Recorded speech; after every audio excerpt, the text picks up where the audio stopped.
Student, સુપ્રભાતમ. અત્યાર સુધીના આપણે જેટલા પણ લેસન ભણી ગયા એ લેસનનું હવે આપણે પુનરાવર્તન એટલે કે રિવિઝન કરીશું. પરંતુ એ પહેલાં હું તમને થોડીક વસ્તુ સમજાવી દઉં. આપણને એક્ઝામમાં એટલે કે તમારે એક્ઝામમાં જે 60 માર્ક્સની એક્ઝામ છે એમાં ટોટલી MCQ જ રહેવાના છે, બરાબર છે. તો એ MCQ કેવી રીતે પૂછાશે, કયા તમારે તૈયાર કરવાના છે એ વિશે આપણે જોઈશું, બરાબર છે. પહેલું જે ચેપ્ટર છે ચિત્રપદાની 1 કે ચિત્રપદાની 1 અને ચિત્રપદાની 2. તો આ ચિત્રપદાની 1 અને 2માંથી કયા કયા MCQ પૂછાશે એ આપણે જોઈશું. તમારે એ MCQ રીડ કરવાના છે, નોટબુકમાં લખવાના નથી, બરાબર. તમારે એક્ઝામ પ્રિપરેશન માટે તૈયાર કરવાના રહેશે.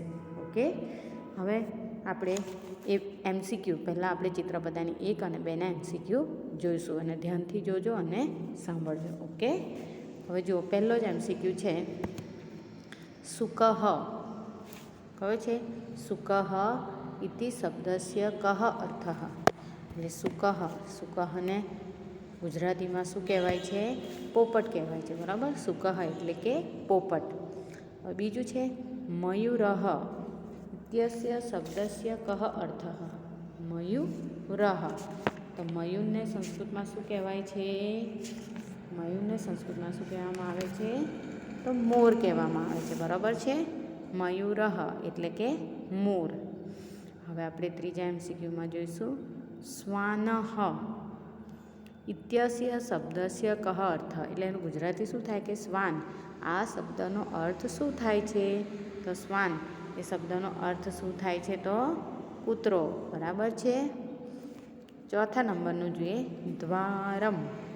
દ્વારમ ઇત્યસ્ય શબ્દસ્ય કહ અર્થ. એટલે કે દ્વારમ આ શબ્દનો અર્થ શું થાય છે? તો શું અર્થ થાય છે? બારણું. ઓકે, દ્વારમ શબ્દનો અર્થ શું થાય છે? બારણું. હવે પાંચમા નંબરનું ગજઃ. ગજઃ ઇતિ શબ્દસ્ય કહ અર્થ. ગજ શબ્દનો અર્થ શું થાય છે? હાથી થાય છે, બરાબર છે. આપણે જે લેસન ભણી ગયા ને એ સહ ગજઃ. ઓકે, હવે આગળ જોઈએ 6 નંબરનો MCQ અશ્વઃ. અશ્વઃ ઇત્યસ્ય શબ્દસ્ય કહ અર્થ. તો અશ્વનો અર્થ શું થાય છે? ઘોડો. હવે 7મા નંબરનું જોઈએ પુસ્તકમ ઇત્યસ્ય શબ્દસ્ય કહ અર્થ. તે પુસ્તકમ આ શબ્દનો અર્થ શું થાય છે? પુસ્તકમ એટલે કે ચોપડી. ઓકે, હવે 8 નંબરમાં પ્રતિમા ઇત્યસ્ય શબ્દસ્ય કહ અર્થ.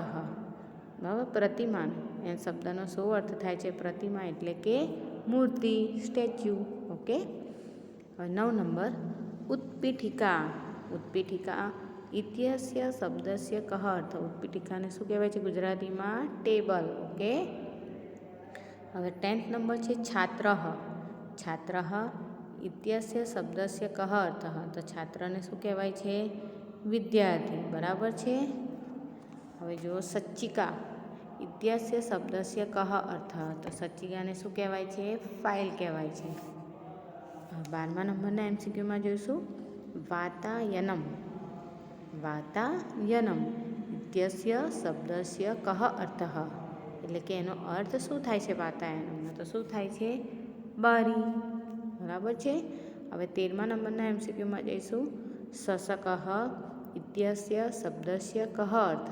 શશકઃને શું કહેવાય છે ગુજરાતીમાં? સસલું કહેવાય છે. હવે 14 નંબરનું યુવકઃ ઇત્યસ્ય શબ્દસ્ય કહ અર્થ. બરાબર છે. યુવકને શું કહેવાય છે ગુજરાતીમાં? કહેવું હોય તો યુવાન, બરાબર છે. એતે ઇત્યસ્ય શબ્દસ્ય કહ અર્થ. એતે મીન્સ આ બધા. પછી એમાં આવશે પુલ્લિંગમાં આવશે, બરાબર છે. ચટકા ઇત્યસ્ય શબ્દસ્ય કહ અર્થ. ચટકા. ચટકા એટલે કે ચકલી. હવે 17મો નંબર જોઈશું પાત્રમ. પાત્રમ ઇત્યસ્ય શબ્દસ્ય કહ અર્થ. પાત્રમ એટલે શું થાય? વાસણ, બરાબર છે. 18મું મહિલા ઇત્યસ્ય શબ્દસ્ય કહ અર્થ. જો અહીંયા કયા કયા ઓપ્શન આપેલા છે? મહેલ, મકાન, સ્ત્રી અને પુરુષ. તો મહિલા તો તમને ખ્યાલ જ હશે કયો આન્સર આવશે? સ્ત્રી આન્સર આવશે, બરાબર છે. તો આ ચિત્રપદાની 1 અને 2માંથી ફક્ત તમારે આટલા જ MCQ તૈયાર કરવાના રહેશે, બરાબર છે. આ MCQમાંથી આ જે વર્ડ છે દ્વારમ, શ્વાનઃ, ઓકે. અશ્વઃ, ઘણા બધા વર્ડ છે, એ બધા વર્ડ તમારે સારી રીતે એને મોઢે કરવાના રહેશે. ફોર એક્ઝામ્પલ શુકઃ એટલે શું થાય? પોપટ થાય. તો તમારે યાદ રાખવાનું રહેશે. બરાબર છે.